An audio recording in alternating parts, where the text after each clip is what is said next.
Wala na nahitabong disgrasya sa may bag-o nga dalan sa barangay Banyadero ug Karangan going to Kalabayan. Human kini gipustingan sa mga bipat nga moay mokontrol sa mga sakinan nga moagi sa maong lugar. Nasayran nga ang barangay Banyadero ug barangay Karangan ang magpuli-puli sa pagbantay sa maong lugar matag simana, alternate ang mga bipat sa barangay Karangan ug Banyadero matag simana. Matud pa sa bipat sa barangay Karangan nga si Sotero Libita nga sukad gisugdan nga duna nay magkontrol sa mga sakyanan sa maong lugar. Tulo na kasemana ang milabay wala nay aksidente sa mga sakyanan nga nasinati sa maong dapit. Noon dili malikayan nga dunay mga driver nga badlungon nga dili motuos sa mga bipat.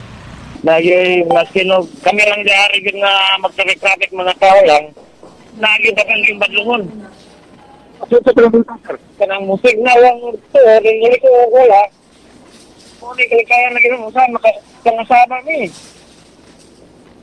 Dahil diretso lang, nadili mo to ninyo? Na, sir. Kaya ka na po. Sir. Kaya po sa yung gaunan niya. Si Sotero Libita, membro sa bipat sa barangay Karangan. Mas dakong bintahan nga dunay bipat sa mga lugar kay wala nay aksidente sukad nga aduna nay magkontrol sa traffic alas 6 sa buntag hangtod sa alas 6 sa hapon Lunes ngadto na sa adlawng Domingo.